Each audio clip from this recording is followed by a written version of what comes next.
Hi and welcome back to Dirty Bernie's Garage. Today we're going to be finishing up the video 2 on the 2 mowers into 1 special here we got going.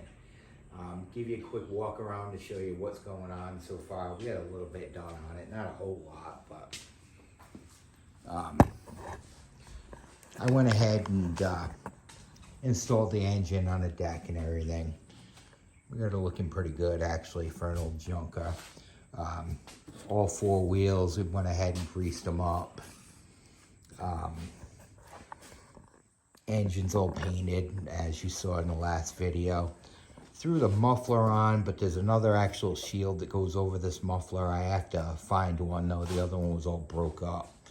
So I'll be putting that on later. That's no biggie. One thing I wanted to show you real quick. Go ahead and put the ignition coil. The ignition coil is all back on now. This is a little trick that I use. Your flywheel has a magnet which actually triggers the coil that makes it spark. And the coil has to be a certain gap away from the flywheel. The gap doesn't necessarily matter a whole lot, but there has to be something there or the coil will actually rub the flywheel.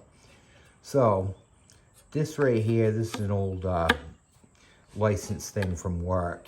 It's basically like the same, it'd be basically the same thing as your driver's license, or you can use a business card, you know, something to that effect, something a little bit thicker, but not, you know, not overly thick. But anyway, you're gonna run your magnet up to the thing, and you notice your coil is actually stuck to it. And you just go ahead and tighten your bolts down. Now they do have, I'm sure there is a spec from Briggs & Stratton that you use on these, but I really don't. I have what's called a calibrated hand, so I just kind of snug them up a little bit. And that's done. Pop that out of there, and that gap is good to go. That engine, this engine will have a beautiful spark later on. Now it's time to go ahead and throw this carburetor back on. Like I had mentioned, you got a little O-ring in here. So what you want to do, just to make it a little easier, I give it a little shot of WD-40.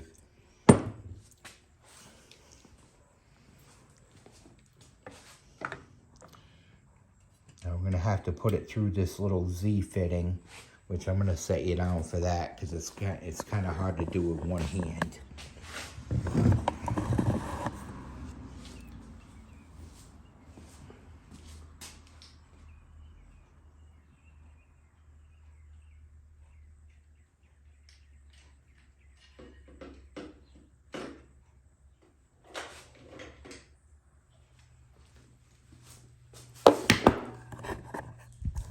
But mainly I just wanted to show you on this end of the bracket, you'll notice there's a slot right there. That's what that little white needle vent tube that I'd showed you, that's where that goes when putting the carburetor back in. And of course this is gonna get in my way. There we go. But yeah, your vent slides into that. And then you just slide your carburetor in place. And as I said, there we go. As I said, you got some alignment pins in the little, the base thing there, which you'll see that they both line up in the holes. This is your breather vent, which just slides on like so. That's done. I just got to throw the 2 bolts back in there and this carburetor is good to go. One thing I wanted to talk about real quick, where I'd mentioned, I showed you how to clean this carburetor and everything. Very, very common misconception on these engines.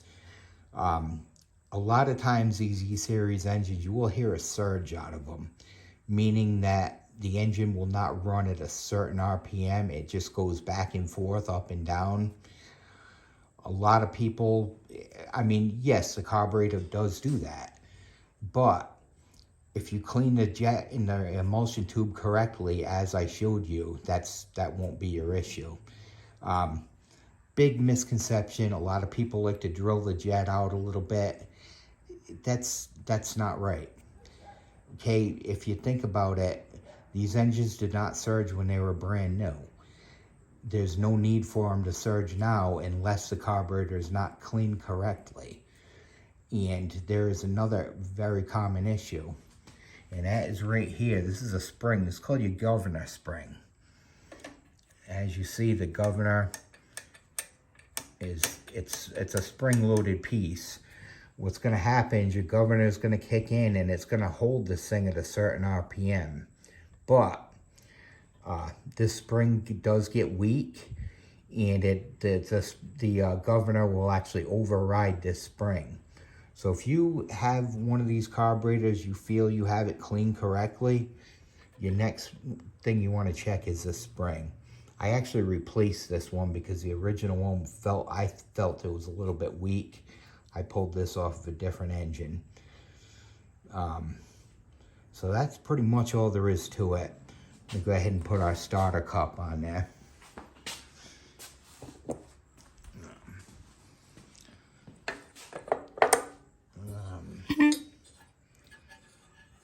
As you'll see, the flywheel key's lined right up beautiful, so we're not worried about that.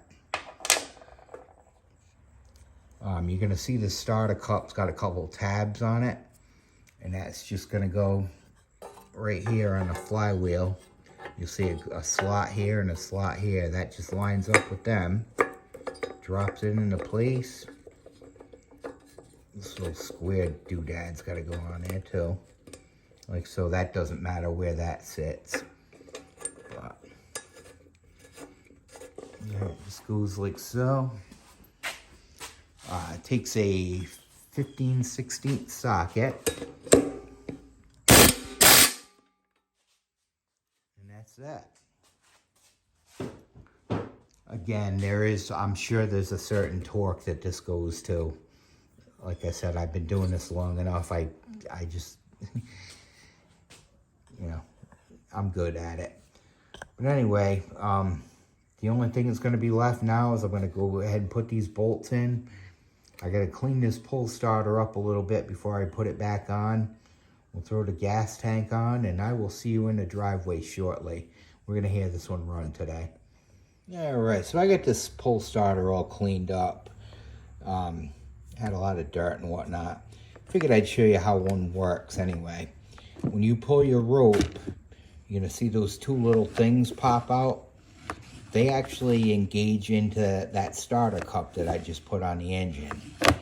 Another little trick I like to do, and it's probably not necessary, but it's just habit. I go ahead and throw a little 3-in-1 oil in there and on this side here. I mean, they are plastic. They probably will never wear out. Well, they do break after a while, but I mean, that just gives them a little extra lubrication, I feel, and helps them go a little better. So there's another little tech tip for you. All right, so here we are out in the testing grounds, aka driveway, with the semi-finished product. This mower probably isn't going to sell till springtime anyway, so I'm not really overly concerned with some of the stuff right now. My main concern was getting the two put into one, and you know, I want to have a running mower and everything. That way when the grass gets green next springtime, well, I can make a real quick sale out of this. I am still going to need the filter and a filter cover for it. And the bail cable is, I mean, it works, but it's in pretty rough shape. So we're going to go ahead and I'll switch that out. Both of these items are available at the scrapyard at all the time. And I just, matter of finding one. I went ahead and put the different side discharge on it and everything. So that's all set. I do have an older blade on there. I haven't even sharpened it yet. I got to make sure it's good before I sharpen it and everything. But other than that, this mower is pretty much ready to go.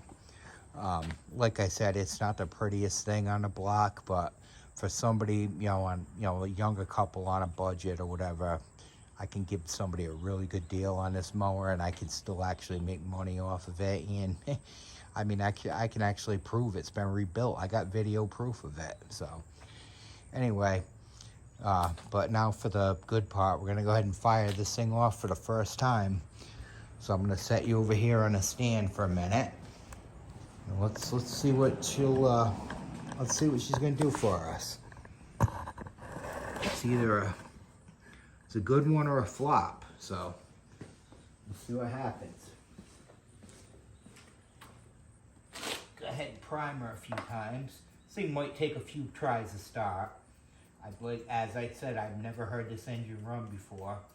So if you see a puff of smoke come out of it or something, don't be alarmed. Who knows how long it sat for and everything, but...